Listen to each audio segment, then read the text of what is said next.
전체적으로 두 파트로 나누어서 전체적으로 정비사업의 개괄적인 내용은 뭔지를 좀 요란스럽게 좀 설명을 해드리고요. 우선 정부 24년 88 대책, 정부 25년 금년 627 대책 이걸 잠깐 띄웠어요. 이건 여러분도 다 들어서 아는 내용입니다. 최근에는 97 대책, 9월 7일 날 새로운 정부 와서 국토부 장관이 9월 7일 날 대책을 발표했어요. 이 88 대책이나 627 대책 또는 이번 몇 주 전에 발표한 97 대책 모두가 어떤 내용이냐면 지금 정부가 주택정책이 무척 어려움이 많은데 어떻게 이 문제를 해결해 나갈 것인가 하는 대책을 항상 적정한 시기에 발표를 합니다. 그 전 정권도 무척 많은 내용을 발표를 했죠. 가장 가까운 게 지난 정부에서 88 대책이고 그리고 새로운 정부에서 627 대책은 융자 안 해줘 하는 내용. 6억 이상은 안 해줘. 그러면 주택 가격을 좀 잡을 수 있지 않을까라고 하는데 이 두 가지에서 설명드리고자 하는 것은 이때마다 주택을 어떻게 안정시킬 것인가, 그 다음에 주택이 없는 분에게 어떻게 공급할 것인가, 투기는 어떻게 막을 것인가 하면서 꼭 들어가는 게 정비사업 어떻게 하지? 이 말이 꼭 들어가요. 정비사업 어떻게 하지? 왜? 서울처럼 대도시에 유지가 없는 곳에서의 새로운 주택 공급은 그동안에서 모든 국가 정부가 주택을 공급할 때는 서울 근교의 개발제한구역, 그린벨트까지 풀어가면서 주택 공급을 노력을 했었어요. 근데 그것도 한계에 와 있죠. 지금도 신도시 몇 개 지정을 했습니다만 그러다 보니까 대개 어디에 관심을 많이 갖느냐면은 이미 노후화된 지역에서 재개발, 재건축, 정비사업이라는 걸 통해서 어떻게 하면 주택을 공급할까? 그게 주요한 정책으로 항상 이게 그 방향을 설정합니다.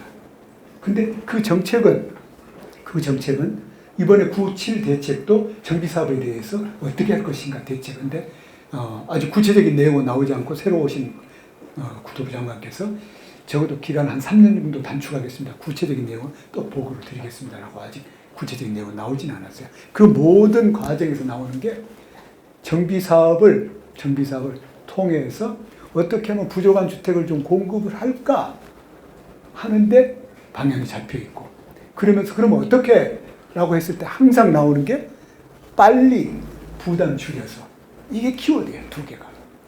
어떻게 빨리 하도록 할 것인가? 어떻게 하면 부담을 줄여서 주민들이 많이 참여토록 할 것인가? 이게 정부가 고민하는 부분이에요. 모든 대책 항상 나올 때마다 좀 더 이런 내용을 그러니까 이번에도 국토부 장관이 3년 정도 단축을 해보겠습니다. 3년 기간을 좀 단축해 보겠습니다. 라는 기간 단축. 빨리 하도록 해보겠습니다. 빨리 하기 위해서는 현행 법제에 나와 있는 절차를 어떻게 어느 부분을 생략하고 어느 부분을 같이 할 것인가 이 고민을 하는 거죠. 빨리 해야 되겠다는 것과 그 다음에 아무리 빨리 한다 하더라도 이게 이 강의실이 하나의 재개발 구역이라면 그 안에 다양한 권리를 갖는 분 소득이 다 다르기 때문에 어떻게 하면 많은 분이 참여를 해서 하려면 유도하려면 어떻게 하면 그분들의 부담을 줄여줄까 하는 것이 이 정비사업의 정부의 가장 큰 방향이에요. 앞으로 금년 말까지 12월까지 한 8개 강좌를 계속 듣다 보시면은 저렇게 해서 빨리 하려고 준비하는구나. 저렇게 해서 부담을 줄이고자 해서 하는구나 하는 것이 사이사이에 끼어 있을 겁니다. 오늘도 이제 그런 과정의 내용이 조금씩은 설명이 되죠.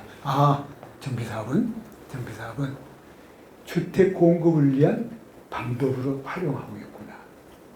그런데 옛날에는 그러지 않았어요.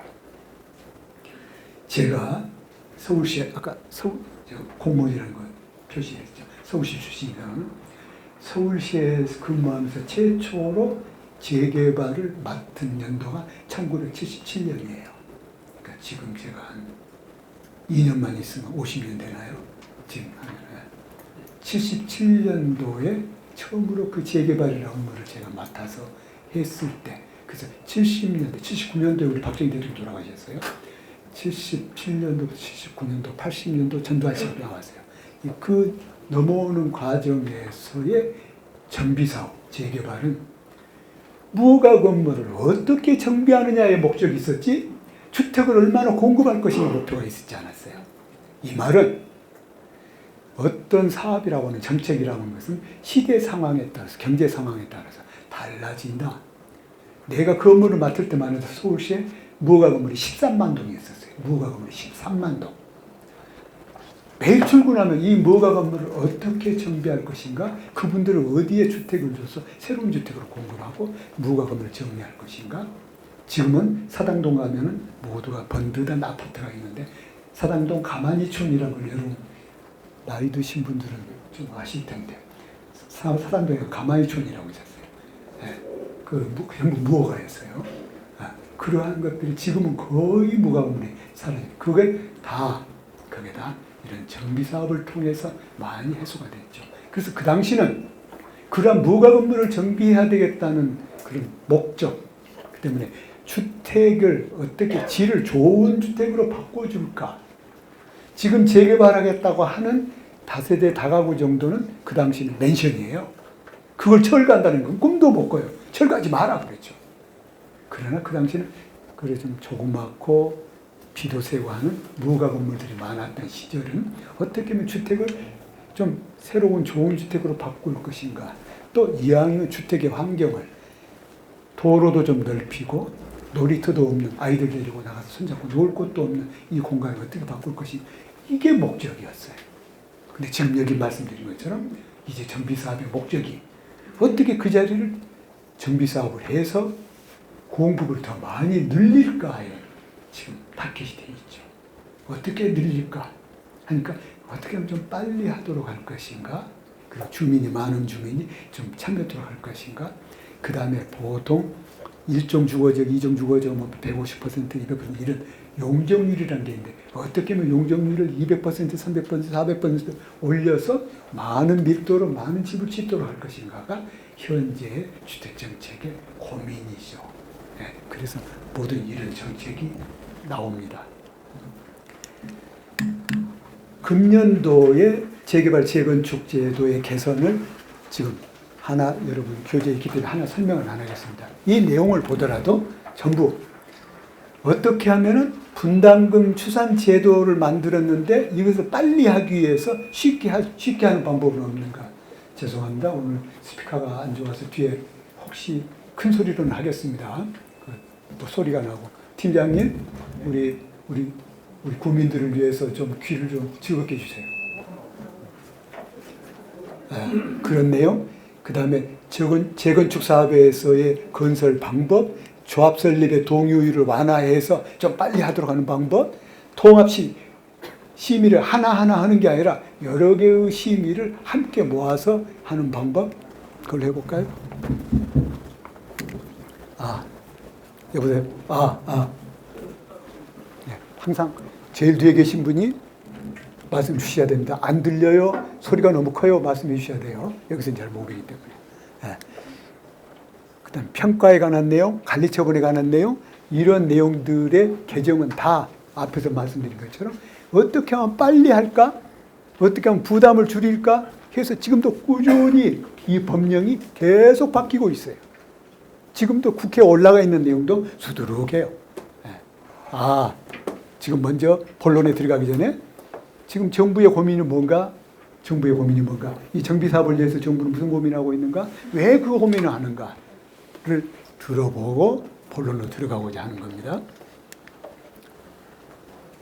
자, 정비사업의 법률적 정의라고 있는데 아까 말씀드린 것처럼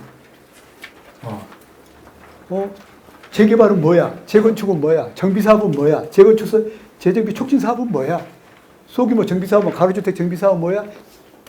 자유주택 정비사업은 뭐야? 이런 내용들을 지금 애우려고 하지 마세요. 여기서 내 강의를 듣는 동안에 계속 그런 용어들이 나오는 거, 이것은 이 용어와 용어의 그 정의는 이렇게 되는 겁니다 라고 하는데, 여기서 저 문딱 나가면 다 잊어먹어요. 외우지도 마시고 이해만 하세요. 잊어먹는데 그러면은 집에 가서 교재를 펴놓고 이 말이 그 말이었구나 라고만 아시면 돼요. 하도 이 법령을 우리 강교 공무원들이 많은데 강교 공무원들도 몇 년씩 해도 어려워서 애를 먹는 거거든요. 하물며 지금 조합일을 오랫동안 본 분이 아니고 이제 사업이 뭔가를 아는 입장에서 이런 용어 나오는 거, 용어 자체도 이해하기 어렵거든요. 그래서 정비사업 했는데 앞에서 계속 재개발, 재건축 했어요. 결국은 재개발, 재건축이라고 하는 것은 통칭해서 정비사업을 구분할 때 재개발, 재건축 구분할. 정비사업이라고 하는 큰 개념의 속에 주거환경사업, 재개발사업, 그 다음에 재건축사업이 있구나. 이제 정비사업 하면은 그 세 가지 사업을 통칭해서 하는 거구나. 우선 이렇게 이제 이해를 하셔야 됩니다. 정비사업의 종류가 사업의 유형이 법령으로 주거환경선 사업, 재개발사업, 재건축사업. 좀 더 들어가면 서울시는 초래로 뭐라고 했냐면 주택정비형 재개발사업, 도시정비형 재개발사업. 갈수록 복잡해집니다. 다음 시간 되면 또 다른 단어가 또 나오거든요. 애우지 마세요. 기억도 하지 마세요. 그냥 그렇게 이해하시면 돼요. 이런 여러 개의 사업을 하나로 통칭해서 얘기하는 게 정비사업이구나. 알았어. 니네는 정비사업하니 나는 재개발하는데. 그 말이 안 되죠. 재개발, 재건축 속에 있구나. 이렇게 됩니다.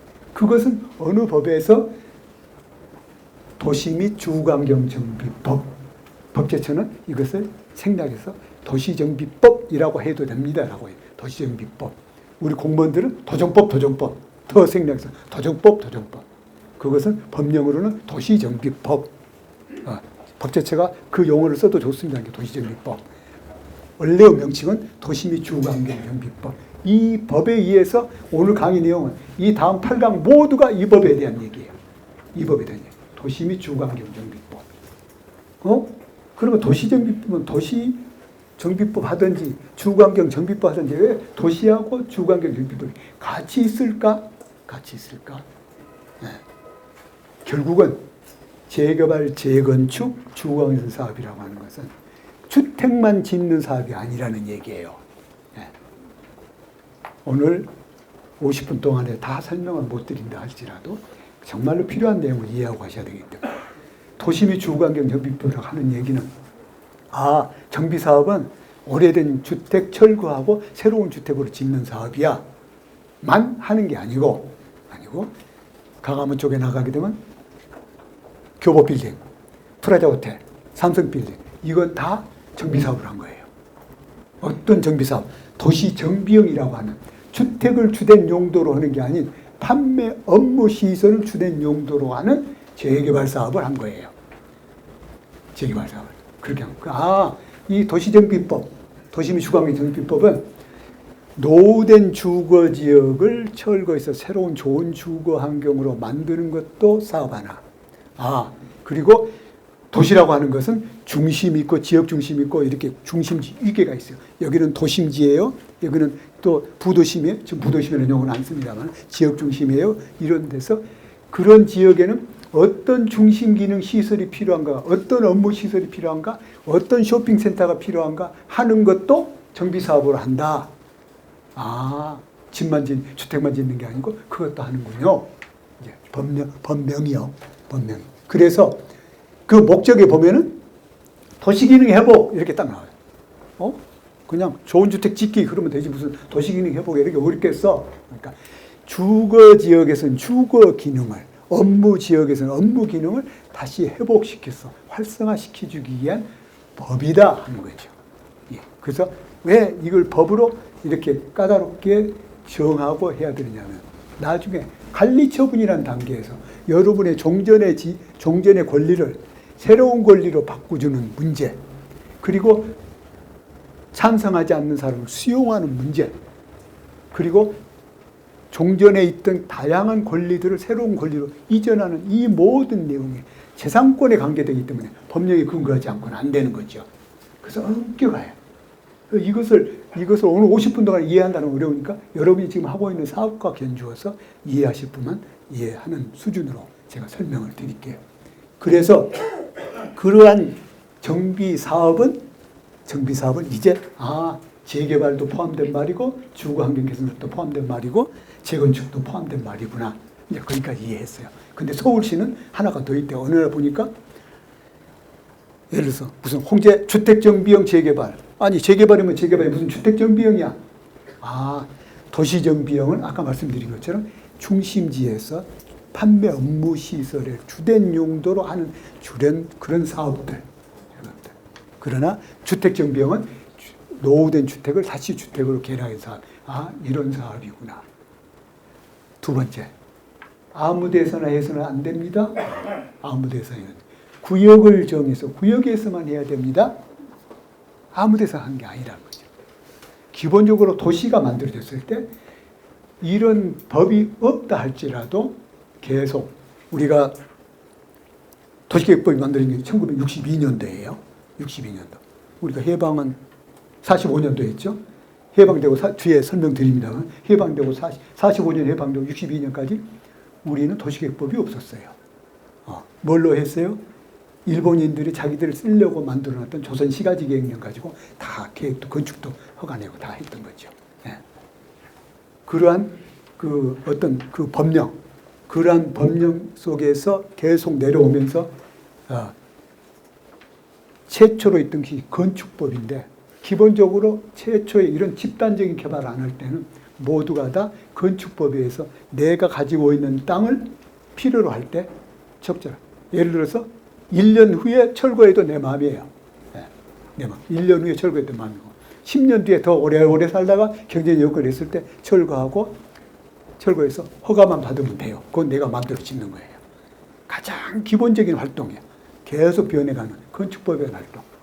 그 외에도 많은 정비해가는 법이 있는데 집단적으로 새로운 환경과 새로운 주택으로 만든 법. 이게 대표적인 법이에요. 집단적으로 하는. 거기서부터 문제가 생기는 거예요. 왜? 집단적으로 한다? 그러니까 여러분이 함께 이렇게 하는데 자, 우리 여기 재개발합시다. 재건축합시다 할 때 좋아요 하는 게 아니라 나는 안 해요. 하는 거예요. 나는 안 해요. 어떤 분? 내가 지금 3대째 이어오는 내 집이야. 지금 거의 100년 전이 됐어. 70년 살아왔어.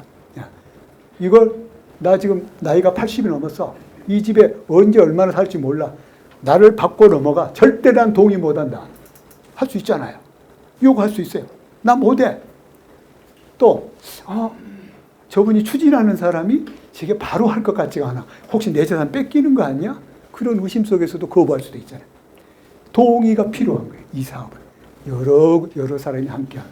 이게 어려움이 있는 거예요. 이게. 그런데 그러한 것들을 할 때 구역에서 하세요라고 되어 있어요. 구역에서. 아무 데서 내 땅에서 건축법에 의해서 내 땅 어느 때라도 철거하고 짓는 것이 아닌 일정한 범위를 정해서 그 범위 안에서 하세요. 주거환경에서 사업은 이런 요건이 되는 경우에, 재개발은 이런 요건이 되는 경우에, 재건축도 이런 요건이 되는 경우에 다 달라요. 다 달라요. 그래서 무슨 사업을 하겠다고 하면은 그런 요건이 어느 지역에 맞는지를 봐야 되는 그것이 구역이라고 하는 내용이죠. 그 안에서 무엇을 할까요? 기본적으로 가장 법에 항상 나와 있는 것은 도로나 공원이나 광장과 같은 기반 시설을 어떻게 좀 확보할 것인가와 그 다음에 노후된 건축물을 어떻게 새로운 건축으로 바꿀 것인가 하는 것이 주된 사업 방법이죠. 사업 방법인데 학자들은 또는 사회학자들은 어떻게 하면 이 사업을 통해서 그 지역에 사는 분들이 사회경제적으로 좀 윤택가 해주면 어떻겠어요. 그 다음에 재개발 사업에 재정 착률을 좀 높여주세요. 재개발해가지고 다 쫓겨나는 일은 안 되잖아요. 사실 그동안에 수없이 갈등을 빚어. 10%밖에 안 된다는데 나머지 90%다 나가잖아요. 그런 재개발을 왜 하는 겁니까? 라고 일을 제기하기도 하죠. 스스로 나가는 것까지 포함해서 다 얘기. 그 재정 차이하는 문제도 사회적인 문제가 되고. 그래서 이 사업이 하나가 되기 위해서는 여러 가지 어떤 어려움, 진행에도 어려움이 있지만 사업을 하자고 하는 과정에서의 목표에서도 어려움은 좀 있다 하는 거예요. 한번 옛날 얘기를 좀 해볼게요. 옛날 얘기. 예. 아까 도시 및 주거환경 정비법에 의해서 이 사업합니다 그랬어요. 예.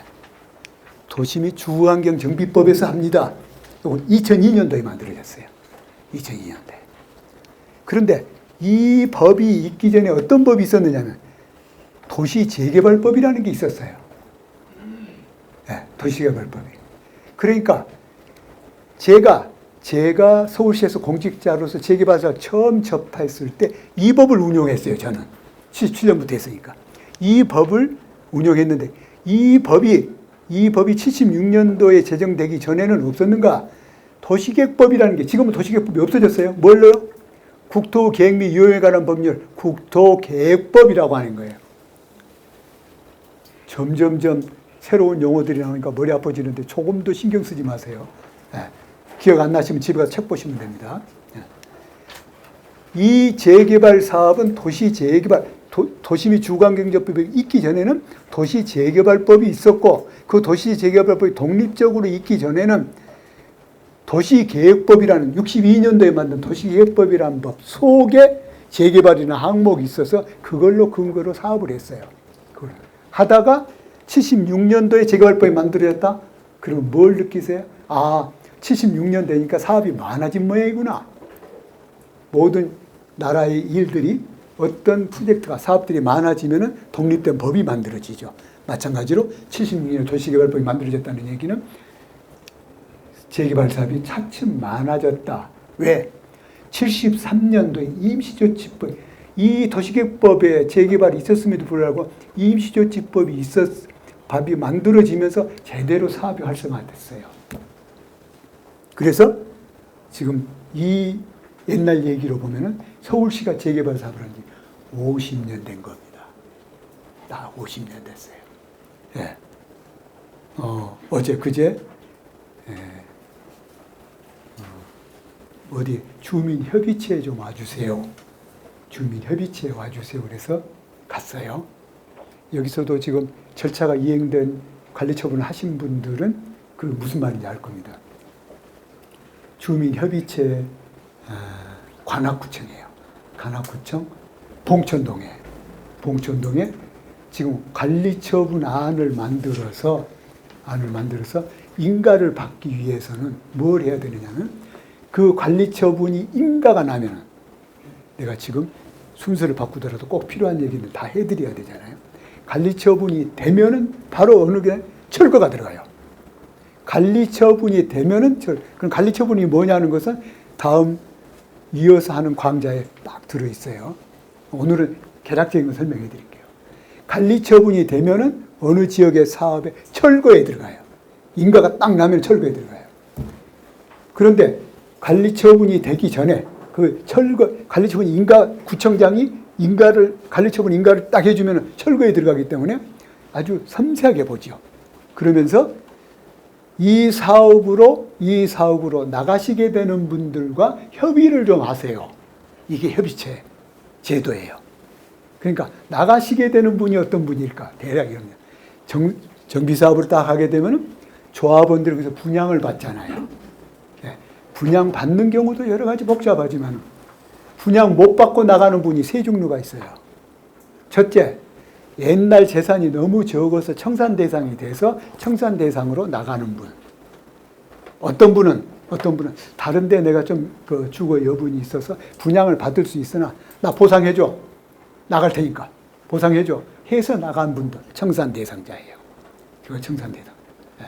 그래서 청산금으로 받고 나가는 분, 청산금 시가로 보상을 받고 나가는 청산 대상자. 그분들에게 어떻게 하면 적법하게 청산을 해줄 수 있도록 할 것인가 하는 협의체고, 또 하나는 주택에 새 들어 사신 분, 이분들이 적당히 주거 대책비도 받고 이사비도 받고 이런 절차 요구를 받고, 근데 까다로운 것이 기준이라는 게 있어. 기준이 이전 3개월부터 사셔야 돼요. 이런 기준인데 내가 지금 이사 온 지 10년밖에 안 됐는데 기준일이 벌써 15년 전이야? 이런 경우. 어제는 2008년이 기준일이에요. 어제 그 구역은. 2008년이. 그러니 얼마나 오래 살고 있어야 이주 대상이 되는 거예요. 그런 안타까운 게 있어요.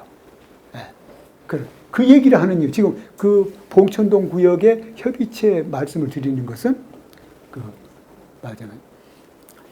그분들의 사전에 충분히 협의를 해서 가야 된다는 그 구역이 지정된 날이 73년에 지정이 됐어요.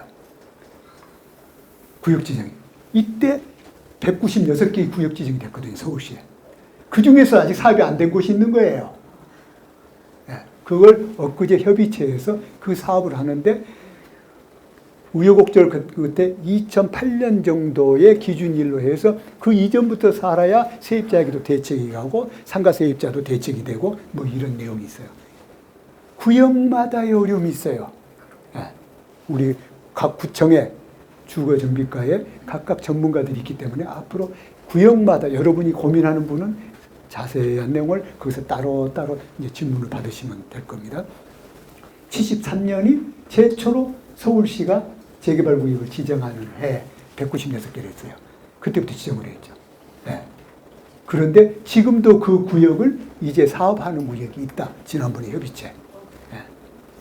그러니 그분들 물론 우여곡절이 있어요. 무엇도 해보려다가 안 되고 뭘 하려다가 안 되고 그래서 이제 이래 오래된 사업도 73년도에 지정된 걸 50여 년 만에 사업이 되는 거예요. 그런 구역도 있다. 신규 지정, 지난번에 신통기획으로 새로 지정해서 3년 전에, 4년 전에 한 것이 지금 빨리 되는 경우도 있는가 하면 그런 경우도 있다. 그래서 아까 모두의 인트로에서 말씀드린 대로 어떻게 하면 사업을 빨리 할 것인가 이런 고민이 있는 거죠. 그렇게 해서 지금 도시주거환경정비법의 유형은 재개발 사업, 재건축 사업, 주거환경 개선 사업이라고 했는데 그 중에 재개발 사업은 원래부터 오래된 사업들이라는 거죠. 그 사업이 법을 바뀌고 해서 이입 속에 들어와 있어요. 이것만 운영했어요. 그런데 지금은 아까 말씀드린 도시 정비 사업은 주거환경 개선 사업, 재개발 사업, 재건축 사업 세 개가 하나의 정비 사업입니다라고 했잖아요. 그래서 재개발 사업은 원래부터 태어나서 있는 거고 주거환경 개선 사업은 왜?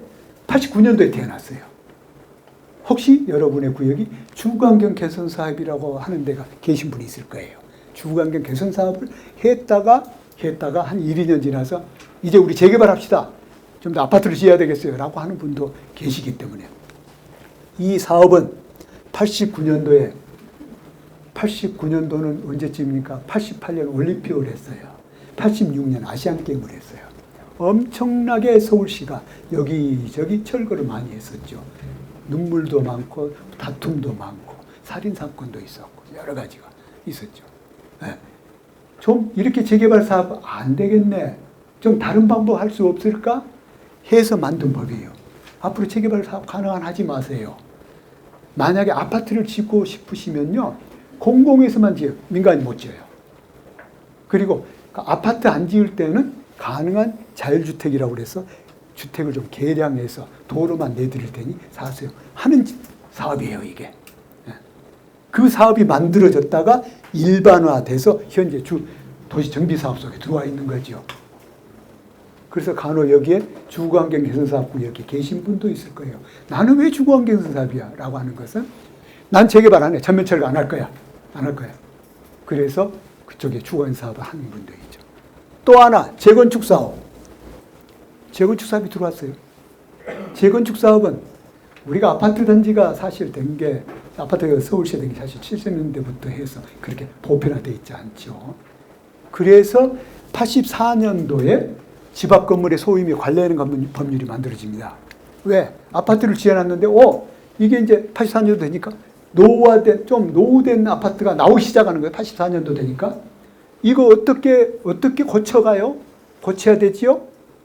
그러니까 저 법에서 그러면 주민들이 소유자가 재건축 결의를 하세요. 라고 하는 규정이 거기에 나와요.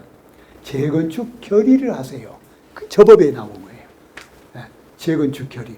그럼 위에 있는 주택건설 촉진법 또는 주택법 무슨 소리냐? 그럼 재건축 결의하면 누가 사업이에요? 80년도만 하도 지금처럼 이렇게 체계화된 사업이 아니었거든요. 그러면 누가 해요? 라고 해서 주택건설 촉진법에 재건축 조합이 해요. 라고 규정한 거예요. 그래서 재건축은 아파트 지역에 있는 것을 다시 지을 경우 어떻게 할 것인가는 법령에서 도시정비법이 2002년도에 들어왔고 주거환경 사업은 어떻게 하면 전면 철거보다는 현지 개량 방법을 추대하는 게 어떨까요? 하는 사업이 들어와서 현재 정비 사업은 이 세 가지 사업이 하나의 법에 들어와 있는 거죠. 그래서 지금도 재개발하는 구역이 있는가 하면 주거관계에서 사업하는 구역이 있고 재건축하는 사업이 있죠. 아파트였다가 하는. 이게 도시정비법 속에 들어있는 세 개의 사업의 다죠. 예, 이것이 거의 앞으로 50분 동안 할 얘기 다 설명드린 거죠. 이걸 좀 더 한번 하도 용어가 복잡하다고 하니까 한 번 더 용어를 만들어 볼게요.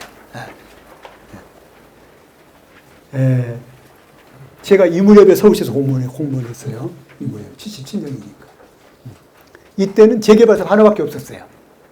재개발 사업 하나. 그 재개발 사업 어떻게 할 거니까 계속하고, 그 당시 내가 이 재개발 사업 업무뿐만 아니라 고지대 철거, 고지대 무가건물이 많은 거 어떻게 철거할 것인가, 어떻게 정비할 것인가도 고민했던 데 재개발 사업이 있었죠. 그러다가 81년도쯤 돼서 아까 말씀드린 것처럼 지금 서울시의 조례로 있는 것처럼 도시정비형, 주택정비형처럼 도심 재개발, 주택 재개발로 나뉩니다. 그래서 당신들은 업무 판매 큰 업무 시설만 하세요. 이게 맞으면 삼성 빌딩, 프라자 호텔, 교보 빌딩 같은 큰 그런 업무 중심 지역에 하세요. 그 다음에 주택 개량 방법은 이렇게 하세요. 이때 법이 주기로 나눠졌죠. 하다가 95년도에 제가 법을 국토부에서 계속 공장 재개발을 넣어달라는 거예요. 우리 시행된 게 하나도 없습니다. 지금 또 공장 재개발을 거론이 됩니다. 이것이 아까 말씀드린 도시정비법에서 이렇게 네 가지 사업으로 딱 변한 거죠. 주거환경 사업, 주택재개발, 주택재건축, 도시환경. 도시환경 정비사업과 주택재개발 이 둘이 합해져서 재개발, 그리고 이게 재건축, 이게 주거환경 사업. 아까 말씀드렸죠? 나가면 다 잊어먹어요. 그 기억하지 마세요. 그냥 그렇게 쪼개지고 모아졌군요. 2012년도에 또 고민한 거예요. 아까 89년도에 어떻게 하면 재개발을 중단하고 다른 걸로 할까 고민했듯이 고민한 거예요. 어떻게 2012년도에 도무지 이 재개발 사업이 지지부진하고 계속 갈등이 있는데 어떻게 이 두 개 대안사업 재개발의 다른 대안으로서 만든 사업이 주거환경 관리사업, 가로주택 정비사업이라면 주거환경 개선사업과 관리사업은 또 달라요. 주거환경 개선사업은 그나마 철거하고 하는데 주거환경 관리사업은 가능한 철거하지 마세요. 거기다가 방범초소 만들고요. 그 다음 가로등도 만들어 드릴게요. 요즘 재생이죠. 재생사업 하는 거죠. 그런 사업을 도입했어요. 그리고 가로주택. 이제는 이렇게 넓게 하지 마시고 도로로 둘러싼 6m 도로로 둘러싼 그 가로 한 블럭이라고 하죠. 그 블럭에서 사업해 보세요. 라고 해서 만들었어요. 활성화가 안 돼요. 그러니까 2017년도에 법을 두 개로 쪼개버렸어요.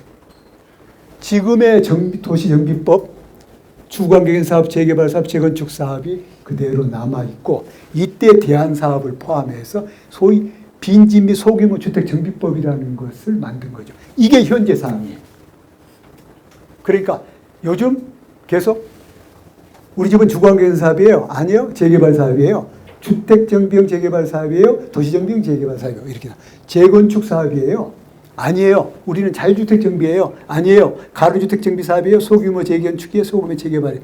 이게 현재 우리나라의 서울시만이 아닌 우리나라의 모든 기성시가지 정비의 다예요. 이제 이것만 머릿속에 이건 빈집법에 대한 소규모 정비 사업에 대한 내용. 이것은 그동안에 계속 해왔던 정비 사업. 이제 정비 사업을 좀 정리했습니다. 이제 흐름도 얘기하고. 왜 하느냐? 이건 이미 아까 보도자료를 보면서 무엇을 위해서, 공급을 위해서, 어떻게 하면 도시 기능을 회복하느냐, 여러 가지 좋은 걸 하는 것, 좋은 여건을 만들기 위해서 한다고 하는 것은 있죠. 서울이 정비사업이 50년이라고 그랬어요. 50년. 이게 50년 사예요. 그러니까 지금 예를 들어서 빈집 및 소규모 정비 활성화를 정비사업 제도가 전면 개편, 아까 말씀드린 내용, 소규모 정비사업과 기존의 정비사업이 있기 전에 많은 사업들이 지금의 제도가 있기 전에 있는 거죠. 옛날 얘기를 한다면은 아까처럼 50여 년 됐습니다. 그게 1973년도에 서울시가 최초로 구획지정을 했어요. 73년 처음으로 이것을 정비사업을 계획적으로 도시계획 사업으로 합시다라고 하는 것이 이때 196개 지정했다고 하는 거. 이때부터 73년 됐죠. 지금 이제 25년이니까 한 52년 됐죠. 예. 그러다가 이때 73년도에 해서 해왔는데 지금 조합이 하죠. 이때 조합이 안 했어요. 전부 시장이 했어요. 시장이 시행자예요. 구청장이 시행자고. 지금 우리 홍제구역을 한번 구청장이 시행자인 것을 시행해 보려고 그래요. 홍제를. 예. 지금 준비하고 있어요. 왜냐? 계속 이 사업을 해도 안 되고 저런 방법을 해도 안 되고 이 사업 방법은 안 되니 좀 더 행정청에서 직접 나서서 시행자로서 시동을 걸어보자는 거죠. 이때 13년도는 이때는 모두 196개 모두가 서울시장, 구청장, 시장 시행자였어요. 지금 조합은 없었어요. 예. 그러다가 83년도에 조합 방법이 만들어집니다. 제가 이때 실무자에서 조합 방법을 만들었어요. 어떻게 하면 조합이 사업을 할 수 있냐? 왜? 도무지 이 방법이 진짜 너무 오래 걸리는 거예요. 환지 방법이었거든요. 그래서 너무 오래 걸려서 이웃집이 철거를 안 하면 내가 집을 그 자리에 못 짓는 거예요. 환지가 옆에 있으니까. 그래 어려움이 있어서 어떻게 하면 전면 철거해서 조합 방식으로 하는 것을 83년도에 도입이 된 거죠. 그것도 한 40여 년 됐네요. 조합 방식으로 한 지도 벌써 한 40여 년 됐죠. 예. 그래서 아까 말씀드린 것처럼 조합의 사업을 하다가 주거개선 사업과 재건축이 들어온 2002년 도시정비법이 만들어졌고 도시정비법이 만들어지는 2002년도나 2005년도는 막 서울이 계속 사업이 많이 이루어질 때예요. 시장님이 이명박 씨라는 분이 계셨었죠. 내가 뉴타운 사업과장 할 때 그 시장님 모셨어요. 뉴타운 은평 뉴타운이나 이런 사업 한 담당 과장이었는데 그때 모셨어요. 이때 뉴타운 사업을 했던 것을 법령 근거를 만들어라 해서 만든 게 재정비 촉진 사업이에요. 그러니까 이때 좀 더 활발하게 만든 거죠. 재정비 촉진 사업. 이제 재정비 촉진 사업이 나왔네. 이건 뭐예요? 재개발이에요? 재건축이에요? 주거개선 사업이에요? 이건 정비 사업이에요? 그것도 아니죠. 자, 다시 제가 동그라미로 얘기하겠습니다. 어떤 구역이 재개발이 있고요. 흑판이 없어서 그렇습니다. 재개발이 있고요. 재건축이 있고요. 주거환경 사업이 있어요. 이걸 큰 동그라미로 해서 뭐라고 한다고요? 정비사업. 그 정비사업 말고도 소규모 정비사업이나 도시개발사업이나 기타 여러 가지 사업을 또 밖에서 하는 것을 큰 동그라미를 그리는 게 재정비 촉진사업이에요. 서대문에도 재정비 촉진지구가 몇 개 있어요. 지금 홍제도 있지만 지금 이제 해제 조치했나요? 그 재정비 촉진 사업, 재정비 촉진 지구는 재정비 촉진 지구 안에서 재개발, 재건축, 주관사업, 도시개발 사업, 기타 시장 정비 사업 있어요? 아시죠? 시장을 재건축하게 하는 거. 그 모든 사업을, 더 많은 사업을 하나 구역 안에서 하는 게 재정비 촉진 사업이에요. 너는 재개발이니? 나는 재정비 촉진 사업이야. 말이 이상하지? 안 맞죠? 아까처럼 너는 정비 사업이니? 나는 재개발이야. 재개발은 정비 사업 속에 들어있듯이 다른 재개발이나 재건축이나 기타 개발 사업은 재정비 촉진 사업으로 묶어져 있다. 그 재정비 촉진 사업이라는 것은 여러 개의 어떤 사업들의 큰 범위를 말하는 거예요.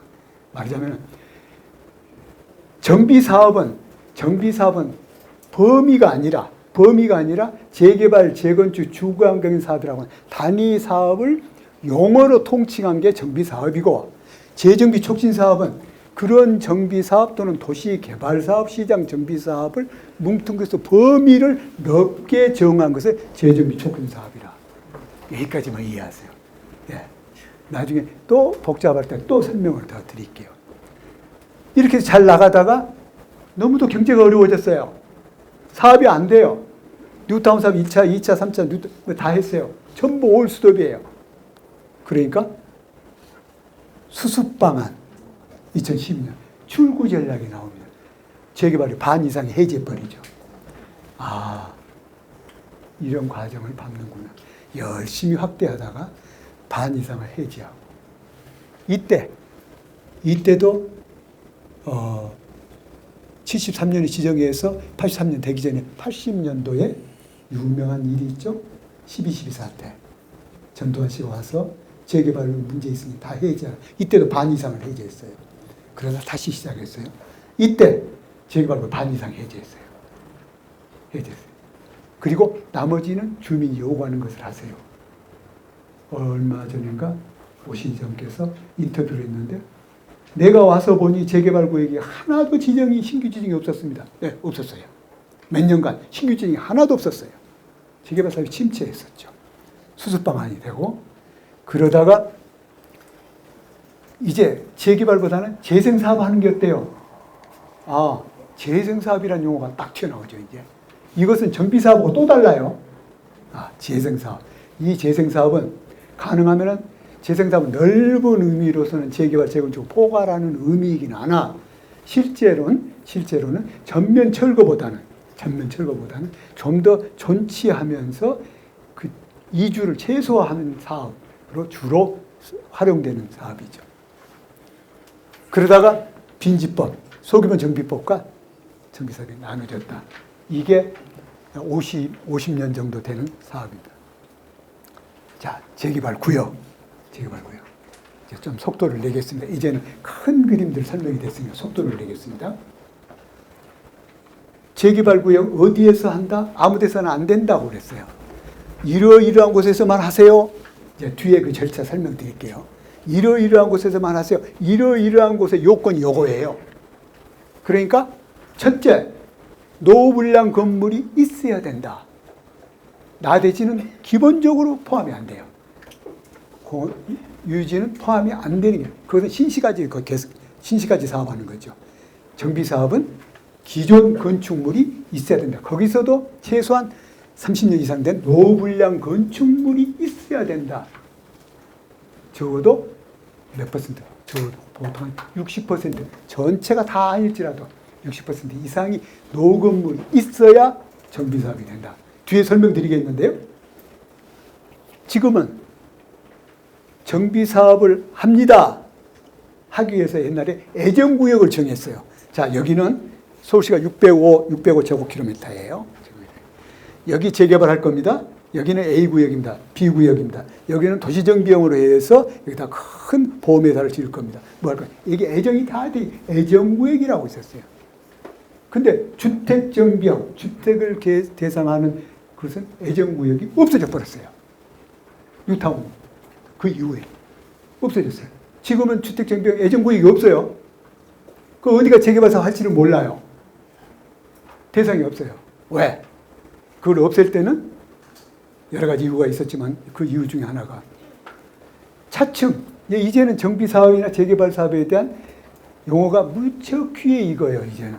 그러니까 이것을 가지고 주택을 공급받고자 하는 자, 또는 이것으로 사업을 하고자 하는 자, 또는 여러 가지 이것으로서 뭔가 경제적 이득을 얻고자 하는 사람이 너무나 머리가 좋아서 계산기를 따다다다 dur기면 이게 재개발되면 현재 100원짜리가 얼마짜리 되겠네. 다 아는 거예요. 그러니까 어떻게 해요? 재개발되지도 않았는데 애정구역이 있는 지역이 몽땅 가치가 다 올라가 있는 거예요. 사업이 안 되는 거예요. 재개발 착수하는 모든 토지값이 올라가 있고 다른 가격이 다 올라가 있어서 안 되는 거예요. 없애버렸어요. 이제 애정구역이 없어요. 어디를 재개발 사업할지 몰라요. 서울시 지역에 여기는 재개발할 지역입니다. 몰라요. 언제 알게 되느냐. 신통기획이라고 하는 선정 절차로 선정이 된 다음에 알 수가 있어요, 이제. 그러면서 선정이 되면은 기준이 일단 나가면서 이 이후에 토지를 분할하면 분양 못 받습니다. 이렇게 강하게 돼 있어요. 이제 아시겠죠? 아, 재개발 구역은 이제 대상 애정구역이 없구나. 그 대신 어떻게? 그 대상 구역은 언제 확정이 된다? 우리가 재개발 사업 하고자 하니, 재건축 사업 하고자 하니 지정해 주세요. 라고 하는 그 신통계획이라고 하는 절차 밟을 때 정해지고 그때 기준일이 만들어져서 이후에 투기성 거래는 막습니다. 이런 제도가 현재 우리나라 제도죠. 그렇기 때문에 대략 이 요건이라고 하는 것은 어디가 될까 하는 것은 바로 이러한 요소가 있는 범위가 많이 들어있는 것. 노블량 건물 60% 이상, 그리고 도로가 좀 너무 없는 지역, 접도율을 따집니다. 없는 지역,密집된 지역, 토지가 형상이 좀 불규칙하게 된 것, 재안전 등 주로 기반시설이 열악하고 노후불량 건물이 있는 지역을 대상, 일단은 정비사업을 할 수 있는 여건을 갖춘다. 이렇게 보시면 됩니다. 그래서 노후불량 건물이란 뭔가, 그러다 보니까 여기 재개발하죠, 뭐. 노후불량 건물인데, 노후불량 건물이 뭐예요? 이렇게 정의를 딱 내렸어요. 이러이러한 것이 노후불량 건물입니다. 라고 딱 했어요. 이것은 좀 개략적으로 지금 법령에 나와 있는 겁니다. 구체적으로 조례에 가게 되면 몇 년 돼야 되고, 건축허가 받은 지 얼마 되고, 요건이 다 있어서 여러분이 어느 지역을 재개발 사업을 해야 되겠습니다. 하게 되면은 이러한 노후불량 건물이 어느 정도 되느냐, 그것이 얼마나 집단화되어 있느냐를 꼭 따져봐야 된다 하는 거죠. 자, 이제는 사업 유형별로. 자, 사업 유형. 제일 먼저 뭐가 있습니다? 재개발 있죠? 다음에 재건축 있죠? 주거경제 사업이 있어요. 근데 서울시는 재개발이 둘로 쪼개졌다고 그랬죠? 주택정비형, 도시정비형. 자, 그 정의를 볼까요? 주택정비형 재개발은 뭘까요? 정의를 보면은 딱 나오죠. 기반시설이 열악하고 노후불량 건물이 밀집한 지역에서 주거환경 개선. 네. 그런데 도시정비형은 달라요. 그 말이 없어요. 상업지역, 공업지역에서 도시기능의 회복 및 상권 활성화를 위해서 아까 말씀드렸죠. 도시정비법이라고 하는 것이 꼭 노후된 주택을 설계해서 새로운 주택으로만 만드는 것이 아니라 아까 말씀드렸듯이 교보빌딩이나 삼성빌딩이나 기타 여러 가지 도시 중심 지역의 큰 어떤 기능을 수행토록 하는 사업도 이 도시정비법에서 하는구나. 그것은 도시정비형 재개발로 하는구나. 이렇게 보시면 되죠. 재건축은 이렇게 나와요. 기반시설은 양호하나 이렇게 나와요. 왜? 이미 거기가 아파트가 있었다고 하는 것은 이미 뭔가의 계획이 있었다는 거기 때문에 양호하나 공동주택이 노후됐을 경우 한때는 공동주택이 아닌 단독주택 지역까지도 재건축을 하는 아주 대혼란 시기가 있어요. 지금 안 돼요. 무조건 공동주택이에요. 일부 토지 이용상 불가피하게 단독주택이 일부 들어갈 수는 있어요. 그것은 심의위원회에서 통과가 되죠. 그러나 기본적으로 아파트를 지었다는 얘기는 뭔가 아파트가 나왔다는 얘기 두 가지 법이 나와요. 주택법에 의해서 아파트 승인받은 범위가 사업 승인 범위가 딱 나와요. 그게 재건축의 대상이에요. 건축법에서 받은 건축법 허가받은 범위가 있어요. 그래서 재건축 사업은 공동주택이 대상이다. 이번 단독주택은 원칙적으로 안 된다 하는 거고. 안 된다. 그렇기 때문에 기반시설은 양호하나 노후불량 공동주택이 밀집한 지역에서 이렇게 나오죠. 그런데 주거환경개선 사업은 아까 말씀드렸듯이 재개발 어떻게 하면은 이제는 좀 억제하고 철거를 최소화하고 할까요? 하고 만들어진 법이기 때문에 정의가 요란스럽죠. 도시 저소득 주민이 집단으로 거주해야 되고 독특하게 나와요. 정비 기반시설이 열악한 게 아니라 극히 열악하고 노후불량 건물이 밀집된 게 아니라 과도하게 밀집되고 이렇게 좀 더 아주 사회 경제 환경이 더 악화된 지역을 공공이 주도해서 주거환 사업을 한다. 이렇게 보시면 됩니다. 이게 정의 내용인데 이 중에서 아까 말씀드린 대로 재개발 사업은 정비 애정구역이 없어졌습니다. 이제 어느 지역을 재개발할 거예요로는 아까 말씀드린 대로 구가 시에 올려서 선정위원회 선정을 거쳐서 이게 재개발로 될 겁니다. 라고 하는 대상이 되어야 나온다. 이걸 설명드린 겁니다. 신속통합계획으로 이제 그 범위를 설정하는 거죠. 그런데 도시정비형은 예외예요. 지금도 애정구역이 있어요. 도시정비형. 대개 무교 다동, 영등포, 청량리 주로 도시 중심 기능을 수행하는 거기 때문에 이것은 무교 제1지구, 다동 제1지구, 청량리 제5지구 이런 식으로 애정구역이 도시정비형이 있어요. 이거는 주된 목적이 주택 개선이 아니라 업무용 판매용 시설이 주된 용도로 쓰기 위한, 물론 주택도 공급을 합니다만 이렇게 되죠. 재건축과의 이 재개발 사업과의 관계에서 좀 차이가 나는 것은 조합원이라는 얘기예요. 조합원. 조합원은, 재개발은 1제곱미터만 있어도 조합원이에요. 그리고 총회에 가서 손들고 의결권을 행사합니다. 재개발. 재건축은 아니에요. 재건축은 그 공동주택의 건물과 그 땅의 지분만 있어도 안 되고 사업에 동의하라. 그래야 조합원이에요. 동의. 알겠죠? 자, 그럼 재개발은 1제곱미터만 있어도 조합원. 그 다음 분양이 있느냐. 분양받는 건 별개의 문제예요. 기준이 달라요. 조합원으로서 행사는 다 하지만은 분양은 대개 토지 면적은 90제곱미터 이상이어야 됩니다. 둘이 쪼갰을 때는 어느 기준일 이후에 쪼갰으면 분양이 없습니다. 또는 건물은 신발점 무허가 건물은 안 됩니다. 이런 기준들에서 청산 대상이 되는. 그러니까 의결권을 조합원 의결권을 행사하는 것과 분양받는 것은 별개의 문제다. 재개발과 재건축의 차이죠. 재개발과 재건축의 차이입니다. 그게 가장 큰 내용이죠. 또 하나, 수용 못해요. 수용 못합니다. 수용. 자, 정비사업은 도시계획 사업입니다. 그랬어요. 여기 좀 전문적인 얘기 드립니다. 도시계획 사업입니다. 그래요. 도시계획 사업? 그 도시계획 사업인 것과 도시계획 사업이 아닌 건 어떻게 달라요? 도시계획 사업이란, 맞아요. 옛날에 저 얘기 많이 들었어요. 이게 도로를 냈는데 도시계획 사업이라고 하더라고요. 도시계획 사업으로 하는데 어쩔 수 없잖아요. 이런 말. 도시계획 사업. 우리나라 제도에 도시계획 사업이라 하면 세 가지가 딱 나와요. 도시계획 사업이라 하면 첫째, 정비사업. 둘째, 도시개발사업. 보통 신도시 개발하는 도시개발사업. 세 번째, 도로, 공원, 광장하는 기반시설 정비사업. 이 세 개가 도시계획 사업이에요. 거기에서 정비사업은 도시계획 사업 했어요. 정비사업은 도시계획 사업. 근데 도시계획 사업은 뭐냐? 집행권을 줍니다.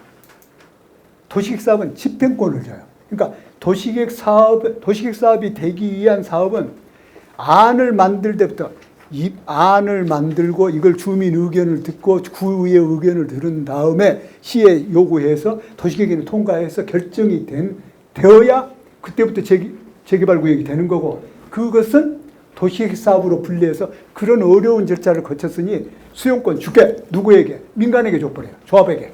조합장한테 줘버려요. 수용권을. 토지 수용권을 줘버려요. 근데 재건축은 안 돼요. 재건축은 태생이 달랐어요.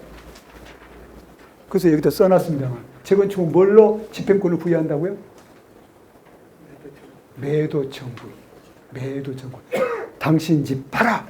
이 명령권을 주는 거예요. 당신 집 팔아! 네. 그러면 수용권과 매도 청구는 어떻게 다르냐?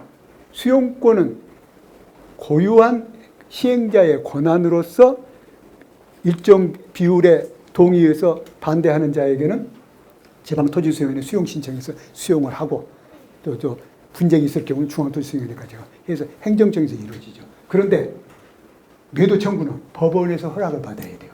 판사님, 이걸 팔아라 하는데 안 파는데요. 뭐 때문이죠? 돈 관계입니다. 얼마를 주고 적정한가? 법원에서 판단해 주죠. 매도 청구와 수용권이 달라요. 보통 수용한다. 일반적으로 토지 수용권에서는 아주 귀담아듣는 내용이죠. 정비사업은 수용권을 가져요. 그러나 재건축은 공공이 긴급 재난 시에는 수용권 안 줘요. 매도 청구로 허용한다. 이게 큰 차이입니다. 네.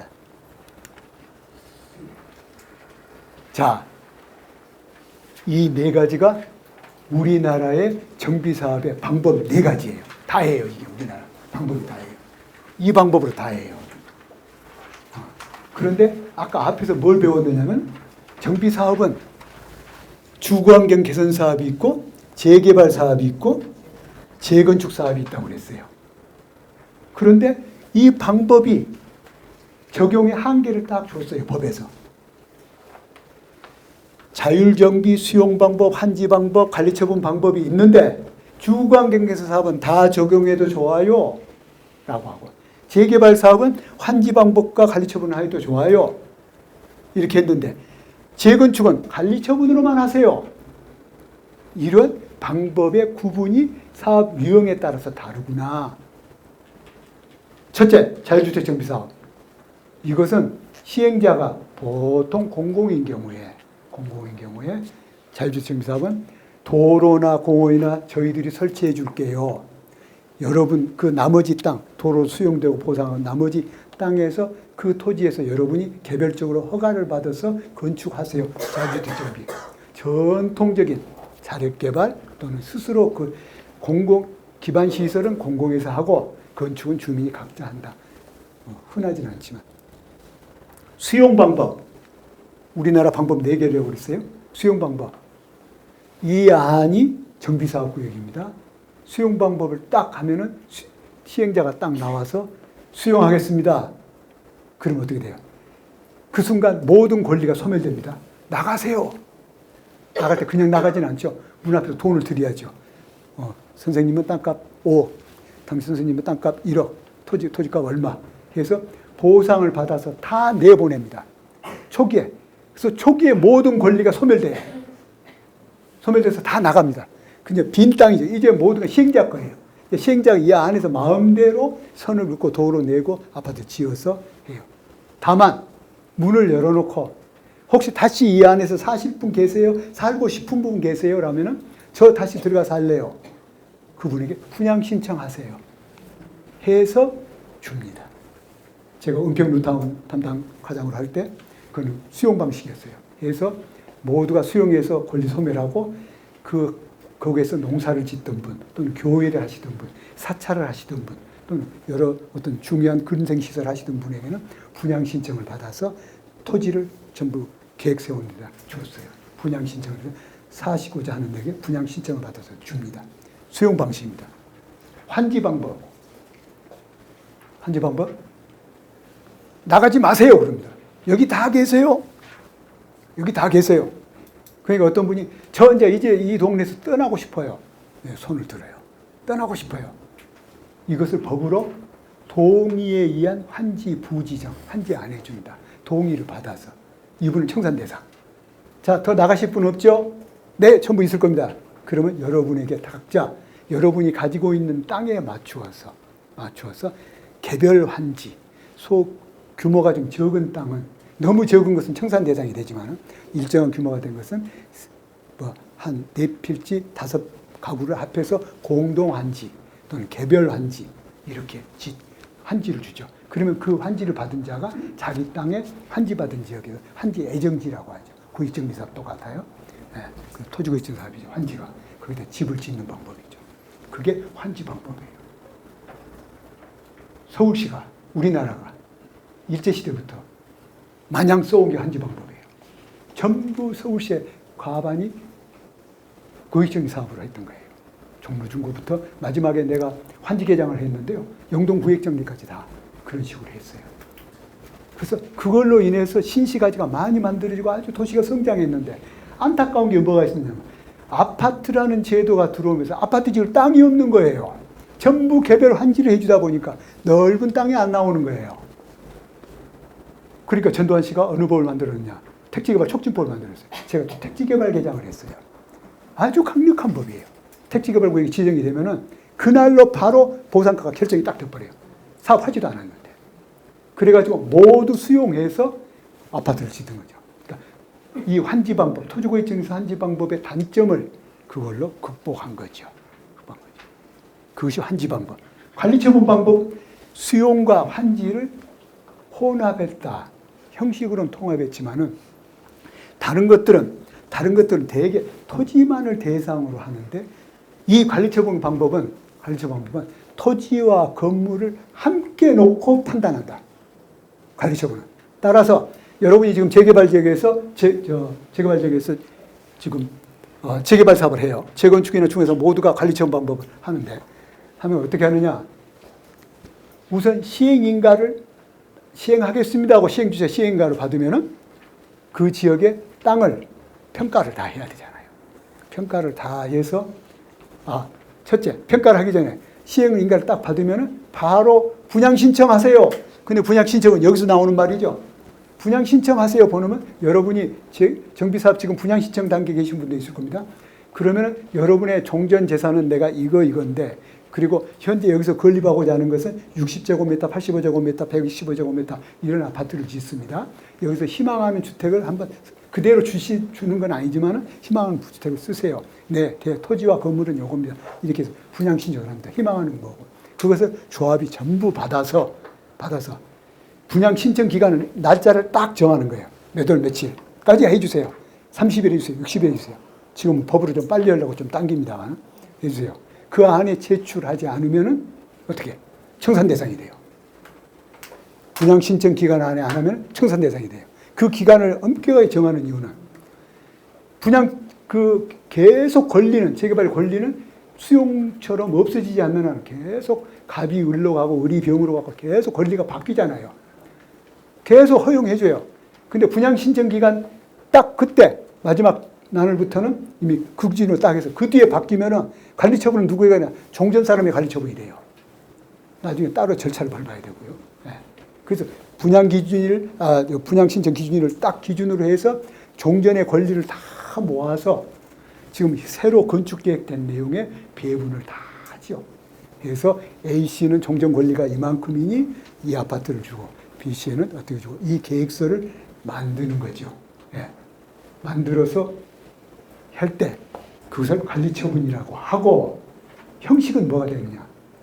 과소토지나 또는 어떤 기준일 이후에 토지를 분할했을 경우는 청산대상, 권리 소멸, 또 종전의 권리가 그대로 유사해서 아파트를 한 채를 받거나 플러스 원으로 해서 두 채를 받은 그 부분은 새로운 권리로 변환이 되는 거죠. 공용 한권이라고 하죠. 변환이 되고. 세 번째, 새로운 권리가 탄생해요. 언제? 200가구를 지었어요. 조합원에게 180가구를 하고 20가구를 일반 분양해요. 일반 분양은 주택 공급에 관한 규칙에서 일반 분양을 해줘야 돼요. 그러면 그때 들어온 부분은 그 지역에 원래 살지도 않는 분인데 법에 의해서 자격을 가지고 들어왔기 때문에 권리가 신설이 돼요. 권리가 신설, 변환, 소멸, 이게 기본이에요. 그것이 관리처분 계획이에요. 그래서 관리처분 계획은 토지와 건물을 전체를 대상으로 평가 시기에서 가치를 판단해서 새로 지은 아파트의 가격을 정해서 거기에 맞는 내용을 분양하고 증감이 있는 경우는 청산금, 교부금, 돈을 주거니 받거니 한다. 이게 관리처분 방법. 아시겠죠? 이게 우리나라의 방법의 네 가지 방법. 누가 하느냐? 이 정비사업 이런 방법을 누가 하는데요? 기본적으로 주거환경 사업 아까 태어나는 게 극히 저소득층이 많고 극히 불량하고 이러한 지역 이것은 주거환경 사업은 주로 행정청에서 아파트를 짓고자 하는 경우는 행정청이 주로 LH공사나 SH공사가 지어요. 그래서 주거환경 사업은 공공이지만은 기본적으로 재개발 재건축은 주민이에요. 토지경영 소유자 그들이 설립한 조합 대원칙이에요. 공공이 들어간다 하더라도 동의를 받아야 들어가는 거고, 그 다음에 신탁사를 넣는다 하더라도 주민이 동의를 해줘야 되는 거. 기본이 주민의 권리에 달려있다는 거죠. 정비사업이 빨라져야 되는 것은 동의.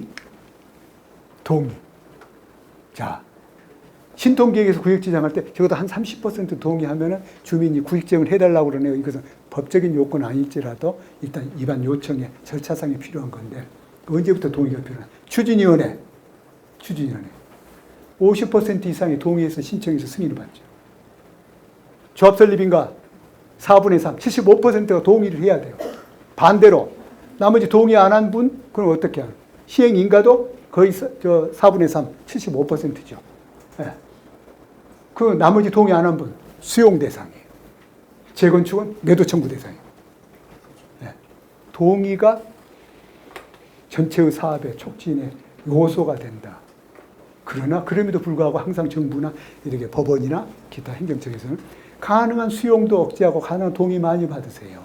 최대한 받으세요. 눈물 나게 하지 마세요. 이런 내용이죠. 그러나 그 요건은 그대로 하죠. 그래서 토지 등의 소유자의 동의가 전체 사업의 시기 촉진을 담당한다.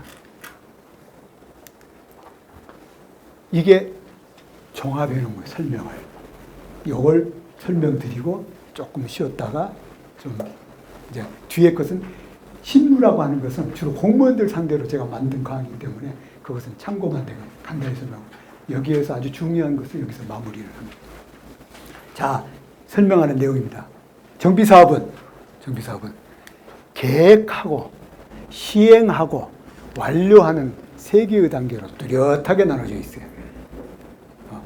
그러니까 사업이 되기 위해서는 계획이 먼저 돼야 되는데 계획에 두 가지가 있어요. 기본 계획이 있고 오늘 배우는 정비계획, 구역지정이 있어요. 이 두 가지예요. 기본 계획은 그것은 서울시장의 권한이에요. 서울시장이 안 만들어서 기본 계획. 과거에는 국토부 장관이었어요. 정비계획은 구청장이 안을 만들어서 시장이 결정을 해줘요. 이게 오늘 배우는 제가 강의하는 내용이 다거든요.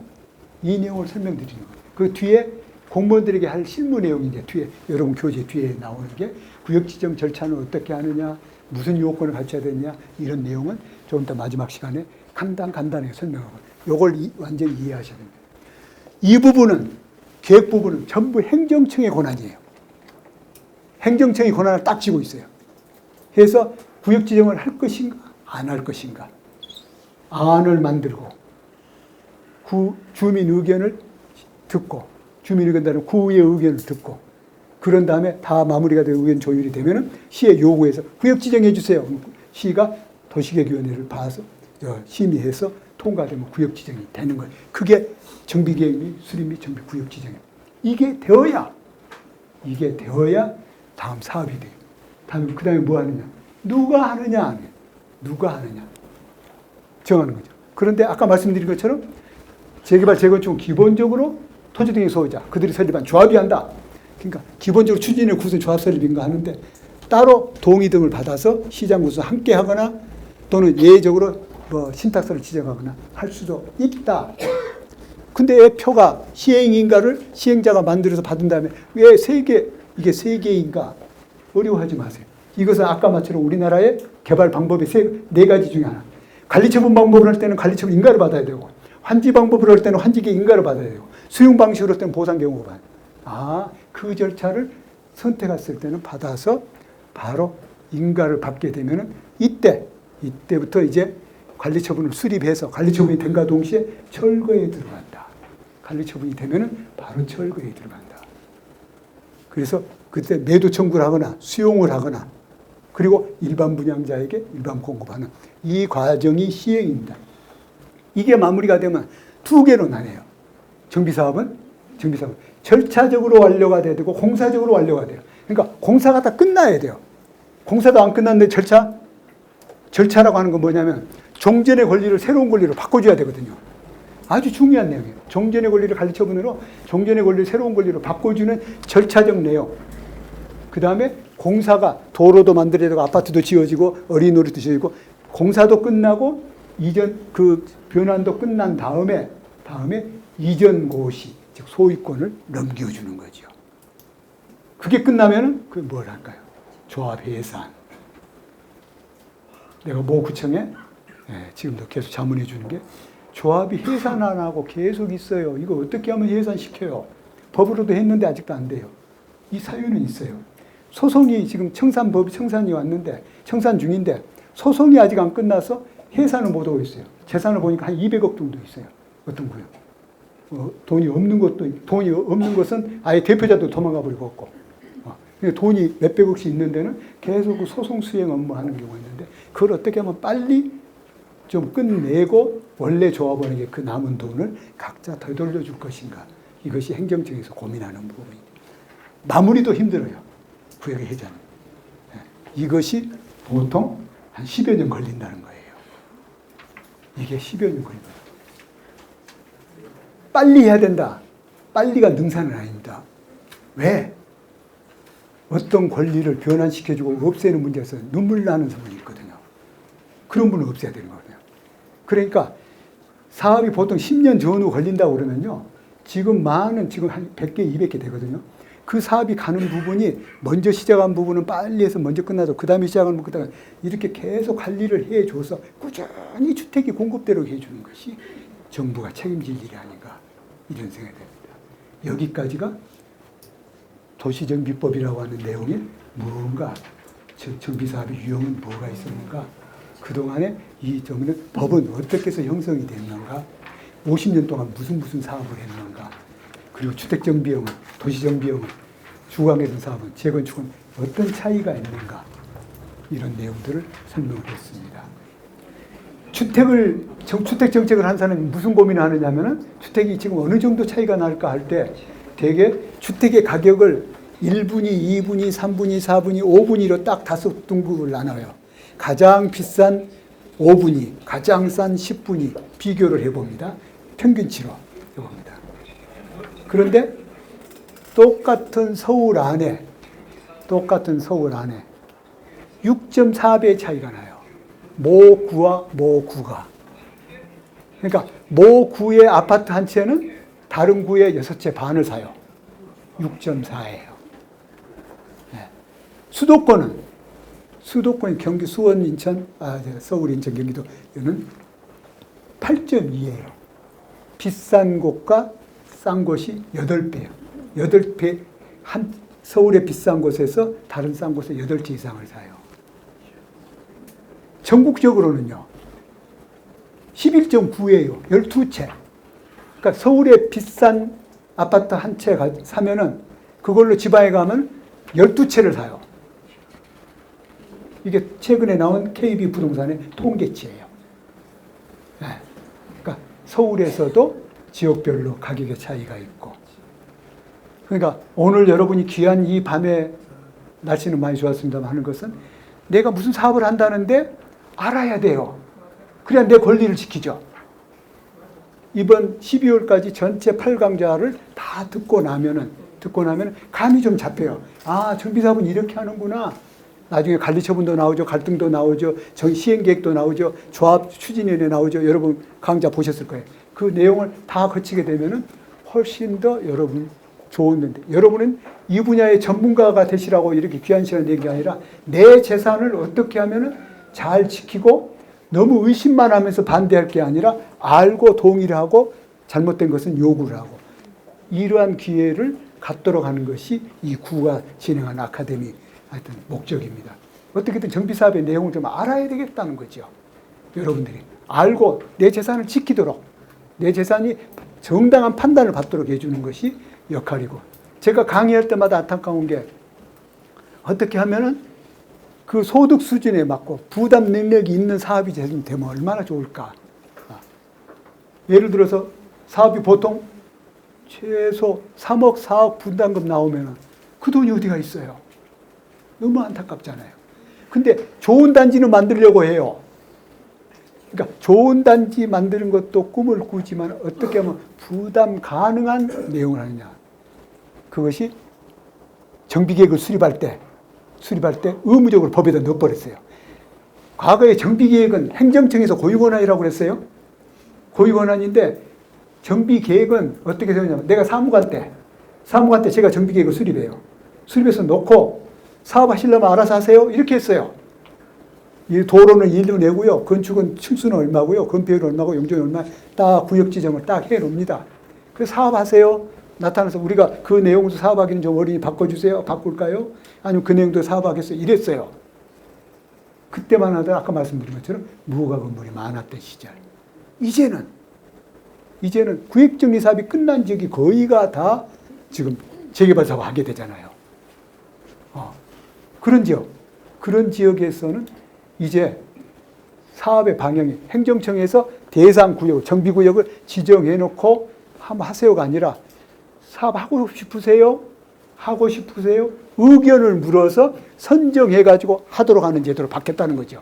핵심적으로 바뀐 게. 이 다음 실무에 나오는 내용, 공무원을 대상으로 하는 주로 강의 2부인데요. 거기에 그냥. 이제는 행정청에서 이렇게 정해놓고 사업하세요? 하시면 하세요. 하는 게 아니라 주민이 저 사업할게요. 그러니 지정해 주세요. 하다 보니까 그 정비계획에다 뭘 넣으라고 했느냐. 추정분담금 꼭 계산해서 넣으세요. 각 주민들이 부담이 얼마가 될지를 꼭 주민한테 보여주고 구역 지정하세요. 이 제도가 있는 거예요. 그거 좀 배워볼까요? 시간이 8시가 됐기 때문에 간단하게 2부는 넘어가도록 하겠습니다. 그런 내용을 실무에서 주로 이 강의는 공무원들한테 할 때는 이때는 절차적으로 위법부당하거나 내용적으로 위법부당하면 무효가 되는 겁니다. 소송의 대상이 되는 겁니다. 이것은 주의해야 됩니다. 이것은 꼭 챙기세요는 강의를 주로 이 부분에서 하는데 여러분에게서는 그까지는 필요 없기 때문에 좀 개략적으로 합니다. 아까 말씀대로 구역이라고 하는 것은 구역이라고 어떤 사업을 할 때는 구역의 범위가 설정이 되어야 된다. 아무 데서나 하는 게 아니다.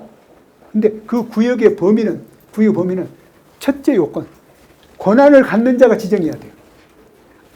위반을 하는 자의 권한이 있고 구역 지정을 하는 권한이 있고 그 권한, 이건 공무원들한테 해당되는 얘기입니다. 또 내용으로 어떤 내용을 갖춰야 되느냐면 기본계획에 적합해야 돼요. 그래요. 아까 말씀드린 대로 기본계획. 제가 2개월 전부터 갑자기 제가 68학번입니다. 그러니까 나이 아시겠죠? 퇴행성 관절염이 와가지고 얼마나 고통이 심한지요. 그래서 강의 못하겠습니다. 그랬더니 좀 생각해 주세요. 근데 다행히 약을 먹고 좀 통증이 가라앉으니까 그 대신 의자 하나 주세요. 의자를 갖다. 근데 서서 강의를 하다 보니까 앉을 겨를이 없어요. 왜냐하면 더 여러분한테 이 짧은 시간에 설명을 다 해드려야 되니까 좀 통증은 있지만 계속 좀 알려드리고 싶은 생각이에요.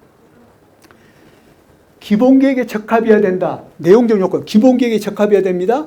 구형 범위만 결정한 게 아니고 내용을 담으세요. 이게 요건, 공무원들 하는 얘기인데. 왜 공무원이 중요하냐? 공무원이 이 계획을 결정할 때 기본계획에 부합하는 내용 하게 되면 징계받아요. 파면 내지 나중에 징계를 받아요. 공무원들한테 아주 중요해요. 주민은 구속하지 않아요. 여러분은 구속하지 않아요. 이게. 여러분이 이것만 보면 되거든요. 정비계획 잘해줘요. 좀 사업 잘할 수 있게 해주세요라고 하면 되는데 공무원이 이 계획을 할 때는 기본계획을 봐야 되거든요. 기본계획과 다른 내용으로 결정을 했다. 이건 공무원들한테 아주 큰 어려움이 있는 거죠. 절차적으로는 이 절차를 다 거쳐야 됩니다. 이게 전형적인 우리나라의 복합적인 정비사업의 절차예요. 그래서 첫째, 안을 만든다. 요게 수정이 안 됐네요. 이번에 법을 개정해서 안전진단. 지금은 용어가 재건축진단으로 바뀌었어요. 재건축은. 이 재건축진단은 언제까지만 하면 되느냐? 시행인가 받기 전에. 좀 사업을 빨리 하기 위해서 뒤로 뺐어요. 그러니까 구역 지정 단계에서는 우선 안전진단 안 하시고 우선 구역 지정 먼저 하세요. 라고 하는 게 절차입니다. 이것은 법이 바뀐 지 얼마 안 되죠. 일단은 구청장이 또는 시장이 직접 안을 만든다. 여기 이 범위는 이만큼 정하고 이렇게 만든다.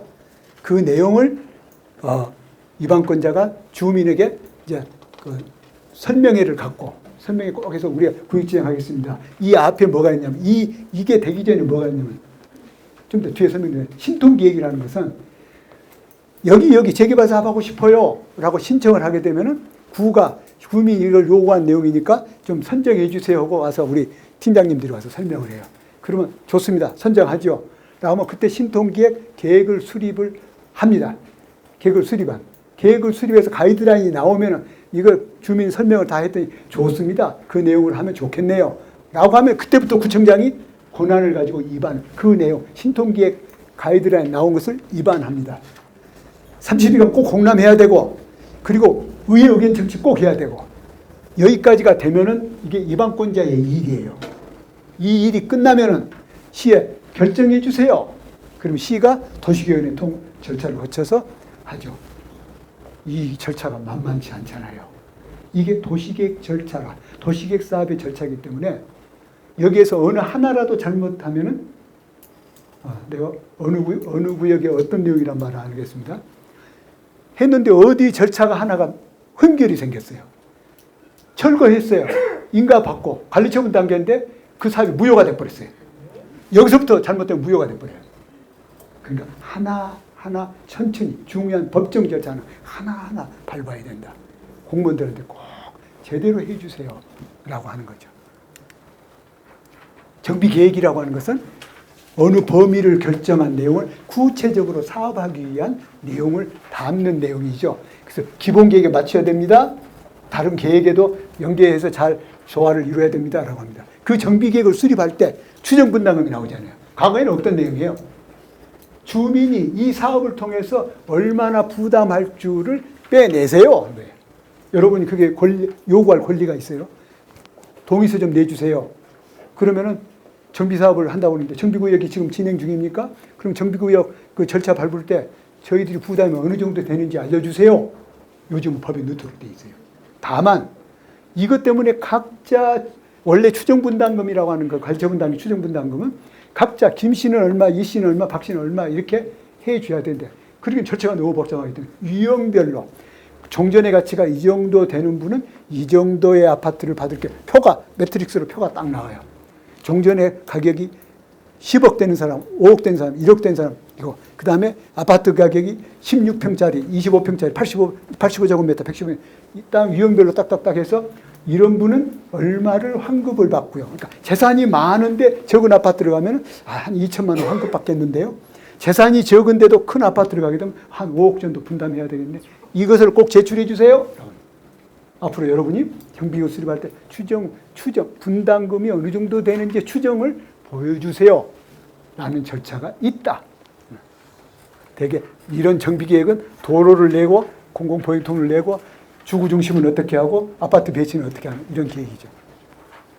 기초조사, 요건 공무원한테 해당되는 내용이에요. 계획을 수립할 때 이러이런 내용을 꼭 담아서 해주세요. 이때 기초조사할 때 주민이 정말 희망하는 주택은 뭔지 부담의 의견은 어떤 건지까지도 다 조사하세요. 라고 하기 때문에 이제는 정비사업을 꼭 이런 절차 속에서 이루어진다는 거죠. 이게 아까 말씀드린 주택정비용은 이러이러한 곳에서만 하세요. 면적은 10,000제곱미터 이상이어야 되고요. 그 다음에 가소필지가 40% 주택 접도율은 도로가 6m 이상의 도로 어느 정도 있어야 돼요. 이게 조례에 다 나와 있는 내용. 이런 내용들이 요건에 해당이 돼야 사업이 된다.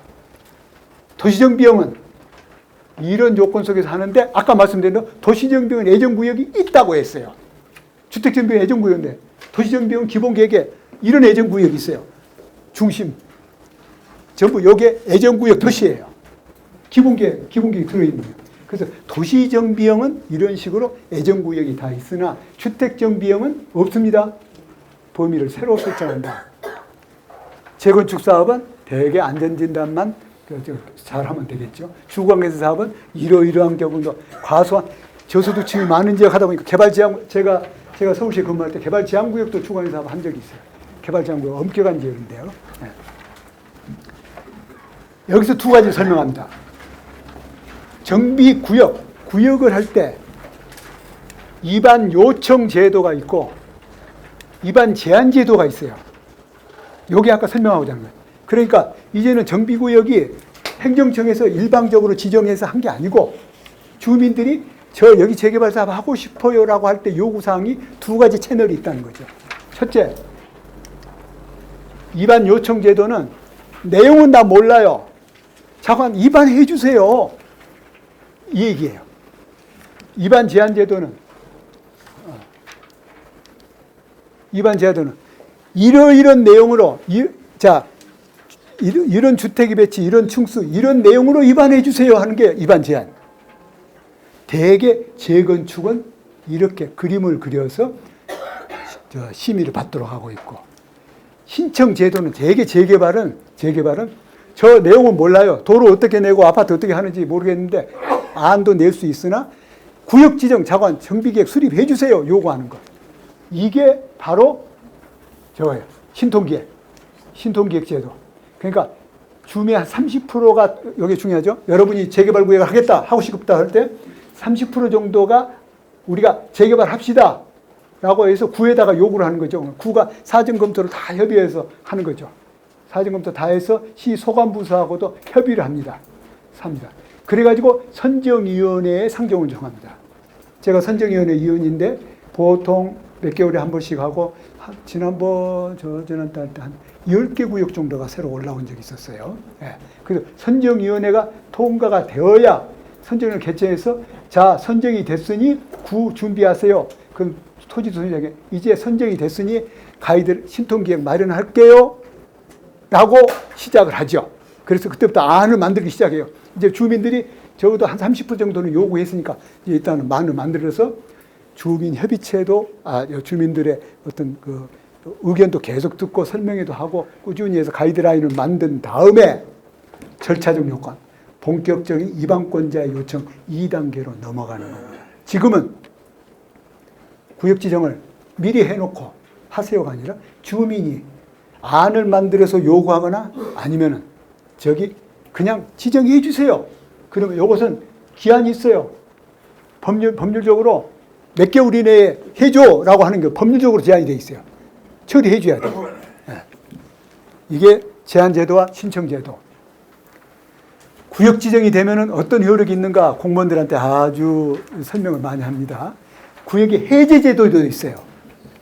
일정 기간 이 기간 이후에 3년 안에 이게 안 되는 경우, 2년 안에 이게 안 되는 경우, 2년 안 되는 경우는 직권해제 대상이에요. 이게 새로이 도입된 거죠. 몇 년 전에 우리가 꽤 됐네요, 날짜 벌써. 이런 기간이 일정 기간 도과하게 되면 해제할 수 있다예요. 그때는 해제 대상이 되는 거죠. 또 직권해제 대상이 되는 겁니다. 그 다음에 직권해제. 과도한 부담이 발생이 예상이 된다. 이거 정비사업 그대로 둬서는 안 되겠네. 또는 전반적으로 사업본이 이제 더 이상 사업이 안 될 것 같아 하는 것은 빨리빨리 정리해 나가세요. 라는 제도가 지금도 있다. 여기까지입니다.